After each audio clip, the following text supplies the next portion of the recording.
everyone, welcome to Yogi Talk. I'm here with my dear friend Laura and my teacher as well. Hi, how are you? Great to be here. Thanks for coming.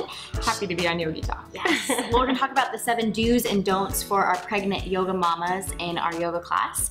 And would you like to give the Yogi Talk community a little intro, who you are? Yeah, absolutely. So I'm a yoga teacher here in San Diego. I've been teaching for the last 7 years. I have 2 little ones of my own, so I was able to experience yoga pregnant and postpartum. And I have about 100 hours of training in prenatal specific yoga. So happy to share information with everybody today. Perfect. So number 1, you have our first do. Yeah, absolutely. Yes. So do check in with your mamas when they come into class. Check how many weeks pregnant they are, how their bodies are feeling, and make sure you support them with props. So if you're in a studio that has bolsters, blocks, make sure they have at least one of each. They're really nice for supporting them later on in the practice during reclining poses. And also how many weeks pregnant they are is very important for how they're going to approach the class. A little less energy first trimester, a lot more energy second trimester. Third trimester, you just need to adjust to make space for the baby. Perfect. And so our number 2 do? The number 2 is to just encourage mom to listen closely to her body. During pregnancy, luckily, our bodies kind of scream at us and tell us what we can do, what we can't do. And it's a really nice practice to get into trusting your body and really being a little bit more intuitive. It'll be super helpful during labor and delivery, and we want to make sure we're supporting mama in that way. And really, she'll know what's best most of the time. Yeah. And so we have our first don't. Yeah, I really encourage you to not make mom feel like an invalid. Pregnancy is not a disease. We've been doing it for a long time, right? Yeah. So we want to make sure that she feels like she's not singled out, she's not babied. That was one thing that I struggled with a lot during my pregnancy, was going to classes where teachers really didn't know what to do, so they overdid it. They kind of came and checked in on me with, trying to have me take the most basic variation of every pose, when in actuality, I was very comfortable taking most of the more advanced variations because I'd been practicing yoga for so long. So even though mom is having a baby, don't treat her like a baby. Yeah, exactly. Don't treat your students like babies. Yeah, you can walk that fine line. Support, but don't treat her like a baby. Yeah, perfect. All right, well, number 4. So we'll get a little bit more into the technical aspects of the poses. So we're going to avoid twisting for mom, especially closed, deep twists. And we do a lot of those in yoga classes. So you want to make sure that you're offering her different variations or different options. We can take open twists where hips and baby are still facing forward. That's a good general rule to work with. And also always an option to just keep them straight forward. So if you're in a twisting lunge or a twisting chair with the rest of class, just having mama keep arms and hips and baby facing forward. Great to build strength for birthing day. Moms really need to work on strength in the lower body anyway. So you said open twists are great, so like a thread the needle. Yeah, if you're just extending the arm up, it's nice to get a stretch and kind of a twist in the upper body. After having baby, moms spend a lot of time nursing like this, looking down. It's your shoulders, your neck, your upper chest get really tight. So as much as you can, get some open twists in the upper body. That's great. All right. Yeah. Our number 5 don't. So inverting is something we want to avoid during pregnancy, especially kind of deep active inversions. It's a little bit controversial, especially for people that have been inverting their whole adult life in yoga classes. But I would say, just to be on the safe side, avoid headstand, avoid handstand, shoulder stand, any arm balances.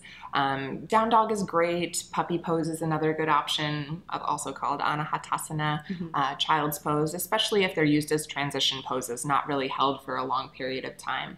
But we want to keep circulation, we want to keep blood flow around the uterus, and also our blood pressure during pregnancy is a little different.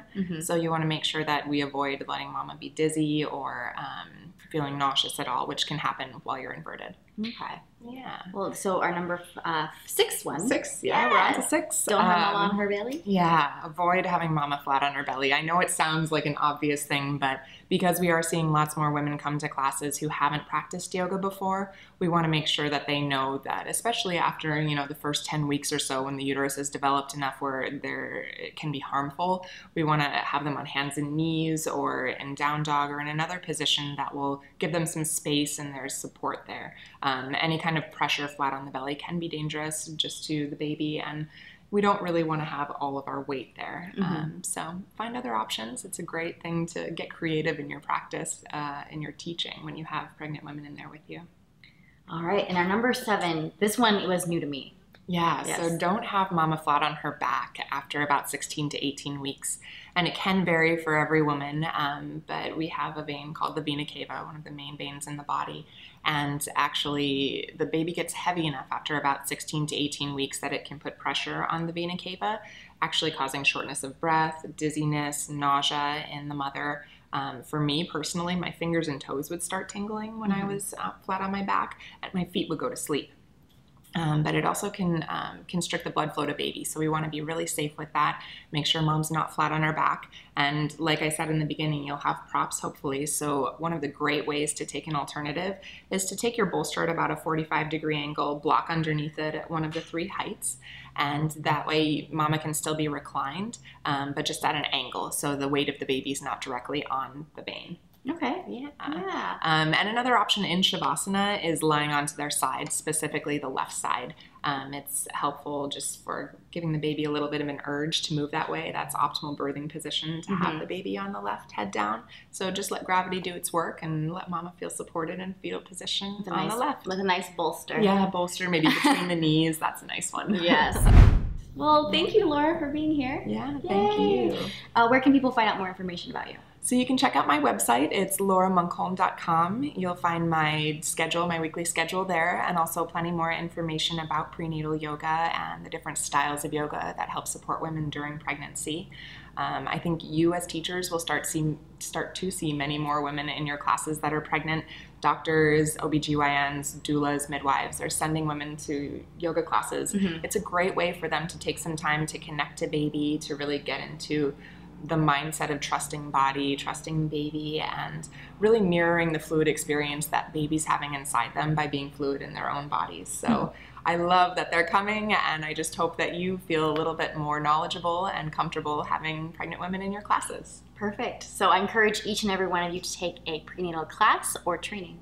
Yeah, great action step. If you have the time to take a training, do it. Prenatal specific is great.